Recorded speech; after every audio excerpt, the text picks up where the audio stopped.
सत्संगत जी बड़े प्रेम और सत्कार से कहना जी, धन निरंकार जी। सत्संगत जी दास विनती कर रहा है, दास से त्रुटि हो जाए तो अपने घर के बालक समझकर क्षमा करिएगा। सत्संगत जी ऐसे तीन जो गलतियां हैं जो हर कोई करता है सावन सोमवार पर, लेकिन यह तीन गलतियां ऐसी है जो सब जानते हैं लेकिन करते सब है। आखिर क्या है? सावन सोमवार भगवान भोलेनाथ की पूजा का सबसे पवित्र दिन। कहते हैं इस दिन शिव को जल चढ़ाने से सब कष्ट मिटते हैं। शिवरात्रि से भी अधिक प्रभावशाली माने जाने वाले सावन के सोमवार को हजारों लाखों लोगों जो कि व्रत रखते हैं, मंदिरों में घंटों लगते हैं और अपने जीवन की समस्याओं से मुक्ति की आस जो कि लगाए बैठे हैं। जो किसी ने शादी को लेकर के तो किसी ने कोई प्रकार की गलती को लेकर के कि मुझे क्षमा मिल जाए। लेकिन क्या आपने कभी सोचा है कि इस दिन अगर कुछ गलती जो गलत हो जाए तो उसका परिणाम क्या होगा? उसका परिणाम केवल व्रत के टूटने तक नहीं होता, बल्कि जीवन को झकझोर देने वाला हो सकता है। आप जानेंगे एक ऐसी कहानी में आज मैं आपको बताऊंगा जिसने एक स्त्री ने की सावन सोमवार पर तीन गलतियां। वो कौन सी जो हर साल हजारों लोग कर बैठते हैं। एक महिला जिसने इन तीन गलतियों को अनजाने में किया और फिर कैसे उसका जीवन संकट से पड़ गया। और फिर सतगुरु निरंकारी विचार के माध्यम से भी जानेंगे कि उसे अंधविश्वास से बाहर आकर परमात्मा को कैसे पा सकते हैं।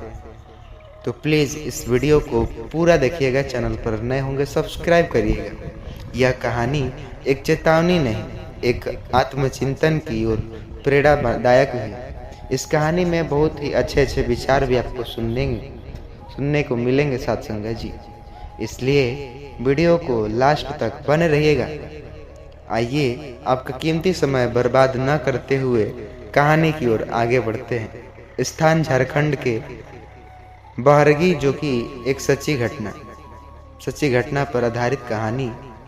मुख्य पात्र ललिता देवी, उम्र 38 वर्ष, 3 बेटों की मां, जो धर्म भोलेनाथ की असीम भक्त थी। सावन आया, सोमवार व्रत का संकल्प लिया। गांव के मंदिर में जलाभिषेक करने के लिए दिन रात तैयारी की। पहली व्रत बिना विवेक। ललित ने सुबह 4 बजे उठकर व्रत शुरू किया, लेकिन बिना स्नान किए सीधे बेलपत्र चढ़ा दिए और पूजा करते समय मन में अपनी देवरानी की बुराई करते हुए, यानी बोले तो आजकल के दयादों की बुराई करते हुए, ऐसी स्त्री को तो कभी संतान नहीं मिलनी चाहिए। उनका ध्यान शिव में नहीं था, उनका ध्यान दूसरों को नीचा दिखाने में था। वचन सतगुरु कहते हैं, अगर तुम पूजा करते हुए भी द्वेष रखते हो तो वह पूजा नहीं, पाखंड है, दिखावा जिसे बोल सकते हैं। मानिए तो लोग कहते हैं ना, दिखावे के लिए कर रहे हो, उसी प्रकार। दूसरी गलती, प्लास्टिक की बोतल से जल चढ़ाना। जलाभिषेक के लिए उसके घर से एक प्लास्टिक की बोतल ली। बोतल में पहले किसी ने जो केमिकल का उपयोग हुआ है।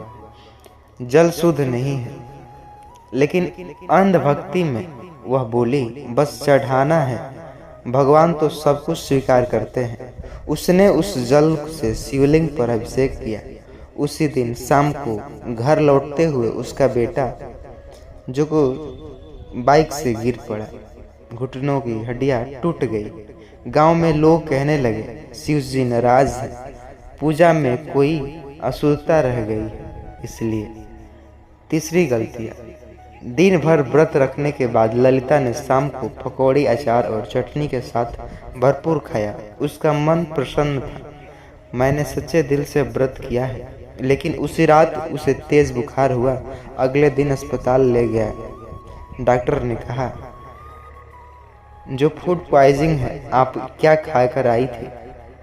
ललित की आंखों में जो खुलने के बाद उसने सतगुरु बाबा हरदेव सिंह जी के प्रवचन पढ़े। सावन का व्रत केवल जल और बेलपत्र चढ़ाने का नाम नहीं, यह आत्मा को निर्मल करने का समय है। अगर मन में छल है, बाड़ी है, दिल में कटुता और जीवन में अशुद्धता, तो सावन का हर सोमवार केवल दिखावा है। सतगुरु के विचार से परिवर्तन लोग आइए अस्पताल में भर्ती ललित को सपना आता है, शिवलिंग के सामने सतगुरु खड़े। वो कहते, बाबा मैंने तो पूजा की थी, फिर ऐसा क्यों हुआ? सतगुरु मुस्कुराते हुए कहते हैं, तुमने पूजा की लेकिन प्रेम नहीं दिया, तुमने जल चढ़ाया लेकिन शुद्धता नहीं रखी, तुमने व्रत रखा लेकिन अहंकार नहीं छोड़ा। उस क्षण ललित की आत्मा जाग गई। अस्पताल से लौटकर ललित ने निर्णय लिया, अब वह व्रत को केवल परंपरा नहीं, आत्मशुद्धि का माध्यम मानेगी। दूसरों की बुराई के बदले प्रार्थना करेगी। जल चढ़ाने से पहले मन को पवित्र रखेगी। भोजन से सात्विक और स्वयं रखेगी। सबसे बड़ा, हर सोमवार सेवा करेगी और किसी भूखे की मदद। परिणाम यह, अगले सोमवार जो कि ललित ने पहला सोमवार सत्संग बिताया। देवरानी को निसंतान थी, उसने उसके लिए व्रत रखा। साल भर में देवरानी माँ बनी। ललित का बेटा हुआ, ठीक होकर स्कूल टॉप किया। जो गांव में सावन व्रत को लेकर जागरूकता फैलने लगी। निरंकारी विचार, व्रत वह नहीं जो शरीर को कष्ट दे, व्रत वह है जो आत्मा को विनम्रता करे। पूजा वह नहीं जो दिखावा से भरे हो, पूजा वह है जो भीतर से गूंज रहे हो। परमेश्वर, क्षमा और सेवा की ध्वनि बनकर। इन 3 आम गलतियों जो हर कोई, अक्सर आपने भी सुना होगा। प्रार्थना करते हैं कोई, मन कहीं विचलित रहता है। पूजा करते समय मन में नकारात्मकता या द्वेष, अशुद्धता, जल या प्लास्टिक बोतल का उपयोग, व्रत के बाद तामसी भोजन और अहंकार, ये 3। आशा करता हूँ यह वीडियो आपको तनिक भी पसंद आई होगी, तो लोगों तक व्हाट्सएप के जरिए शेयर जरूर करिएगा। और इन 3 गलतियाँ हो सकता है आपकी जीवन को व्यर्थ से बचा सके। इस वीडियो की सच्ची घटना यही थी। साथ संगत जी, आशा करता हूँ यह वीडियो आपको थोड़ा सा भी पसंद आई होगी, तो लाइक करिएगा, चैनल को सब्सक्राइब करिएगा और मित्रों के साथ यह वीडियो को जरूर शेयर करिएगा। साथ संगत जी, प्रेम और सत्कार से कहना जी, धन्य निरंकार जी। साथ संगत जी, वचन शूल भी हो सकते हैं। आपने इस वीडियो पर आने की वजह है निरंकारी वचनों को संभाल कर रखना।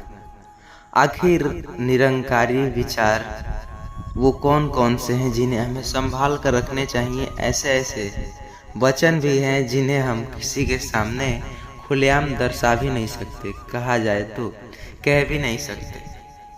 वचन शूल भी होते हैं, वचन फूल भी होते हैं। अगर समझ के रखे तो ये वचन रोशनी बन जाते हैं। सतगुरु के वचन केवल शब्द नहीं होते, ये ब्रह्म ज्ञान के दीप जैसे होते हैं। इनसे जीवन की सबसे बड़ी गुत्थियां सुलझ जाती है। कितनी भी बड़ी सी बड़ी परेशानियां टल सकती है, लेकिन अगर हम इन वचनों को भूल जाए, अनदेखा किया तो, मजाक बना ले तो, यही वचन हमारे जीवन की परीक्षा बन जाती है।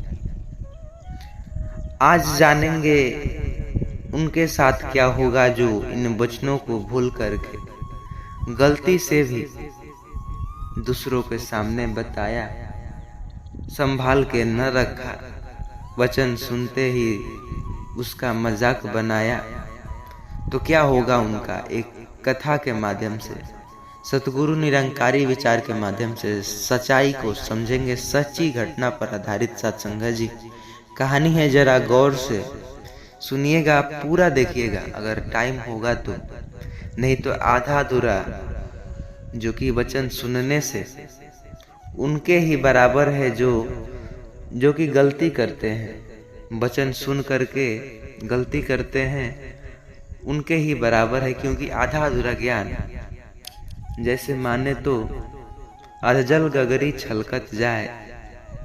आधा ज्ञान वही होता है, इधर उधर विनाश का कारण होता है। तो सत्संग जी, आइए बिना देरी किए आपकी कीमती समय बर्बाद न करते हुए उस कहानी की ओर चलते हैं जिससे हमें इस प्रश्नों का उत्तर मिल सके।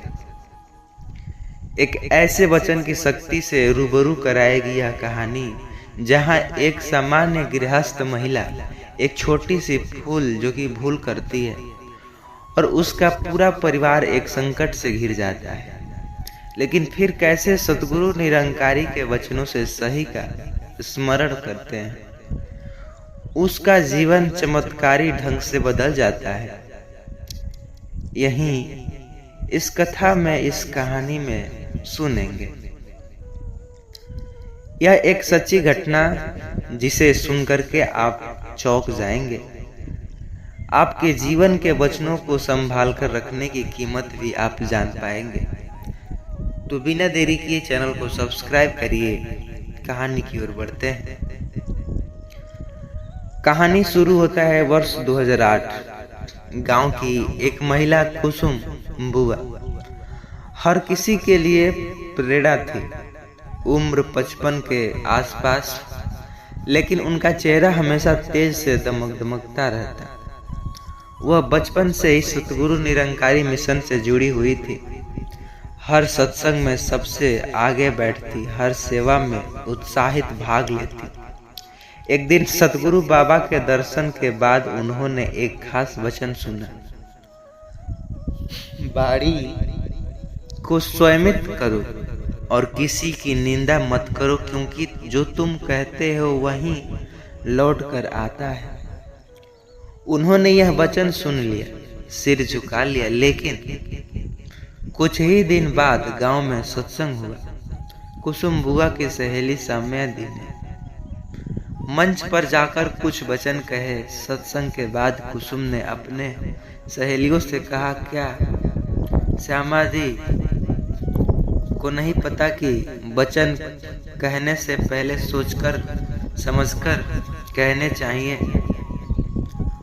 उनका तो उच्चारण भी ठीक नहीं था, पर ऐसे मंच पर चली गई। उनकी यह बात श्यामा की 2 बेटे ने सुनी थी और अगले ही दिन श्यामा दी सत्संग आना बंद कर दी थी। कुसुम बुआ को कुछ फर्क नहीं पड़ा, लेकिन वो वचन जो सतगुरु ने स्वयं कहा था, निंदा मत करो, वो भूल गई। दूसरों को सिखाती निंदा मत करो, खुद करके खुद भूल गई। एक दिन समय जो ऐसा हुआ, 1 महीने बाद कुसुम बुआ की बहू पूनम की जो डिलीवरी का समय आया। सारा परिवार खुशियों से झूम उठा, परंतु अचानक कुछ ऐसा हुआ जिसकी किसी ने कल्पना नहीं की थी। पूनम का ऑपरेशन हुआ। बच्चा जीवित रहा, लेकिन मां को आईसीयू में शिफ्ट किया गया। डॉक्टर बोले, हम कुछ कह नहीं सकते, ये 48 घंटे बहुत नाजुक है। कुसुम बुआ टूटी जा रही थी। उन्होंने मंदिरों से माथा टेका था, पांव रखकर, लेकिन कुछ हलचल नहीं हुई। दूसरी रात कुसुम बुआ आईसीयू के बाहर जमीन पर बैठी रो रही थी। आंखें बंद थी और कहे सपना आया। सातों जो सहेलियों उनके पीछे खड़ी थी, पर श्यामा दी उनसे अलग खड़ी है और आंखों में आंसू लिए पूछती है सतगुरु से, क्या तुमने वचन संभाले हैं? सतगुरु पूछते हैं उनसे, क्या तुमने मेरे वचन संभाले हैं? संकट आया है, क्या तुमने किसी की निंदा नहीं की थी? वचन सुना था पर समझा नहीं। कुसुम बुआ की आंखों में आंसू जो झलक रहे थे, उनकी आंखें खुली की खुली रह गई और उन्हें एक झटका भी लगा। वो भागती है अस्पताल के बाहर मैदान में, घुटनों पर बैठ जाती है, हाथ जोड़कर प्रार्थना भी करती है, हे सतगुरु, मैंने अपने वचनों से सुने, लेकिन मैंने उन्हें संभाल के नहीं रखा। मुझे क्षमा करे, मेरी बहू तो ठीक कर दो। इतना वो रोती बिलबिलाती, वह कहती। कुछ ही घंटों में डॉक्टर बाहर आकर बोले अब वह खतरे से बाहर है। उस दिन के बाद बुआ ने एक प्रण लिया, अब मैं किसी की निंदा नहीं करूंगी। हर वचन को, हर सत्संग को अपने दिल में उतारूंगी, सुनकर संभालूंगी और हर वचन को जी से दिखाऊंगी। उन्होंने श्यामादि से माफी भी मांगा। गांव में वचन शक्ति जो साखी मंडली बनाई, जहां हर महिला वचनों पर चर्चा करती, उन्हें अभ्यास करती। और सतगुरु बाबा हरदेव सिंह जी ने कहा, वचन केवल शब्द नहीं, आत्मा की दिशा होते हैं। जो इन्हें संभाल कर रखता है वो भटकते बिना मंजिल पा लेता है। वचन को केवल मत सुनो, लिखो, याद करो और रोज दोहराओ। वचन पर अमल रहो, चाहे वह छोटा या लगे या बड़ा। किसी की निंदा मत करो, हर आत्मा ईश्वर की रचना है। सत्संग को टाइम पास मत दो, यह जीवन का नक्शा है। वचन को लाइफ कोच की तरह रखो, हर दिन उसकी रोशनी में चले जाओगे। इस वचन से संभाल कर रखने जैसे मात्र से आप यह निष्कर्ष पाते हैं कहानी से भी। वचन भटकते हो राह देते हैं, वचन टूटे को संभालते हैं, वचन रोते को हंसाते हैं और वचन मृत को भी जीवन दे सकते हैं, अगर उन्हें समझा जाए, संभाला जाए और जिया जाए तो। आशा करता हूँ आप यह वीडियो तनिक भी पसंद आई होगी तो चैनल को सब्सक्राइब करिएगा। और हाँ, इस वीडियो को उन सभी मित्रों के साथ, उन सभी निरंकारी महात्मा बहन जी के पास शेयर जरूर करिएगा, ताकि हर कोई इसे सुन सके, समझ सके। सत्संग जी, प्रेम और सत्कार से कहना जी, धन निरंकार जी। एक लाइक और प्यारा सा कमेंट धन निरंकार अवश्य लिखिएगा।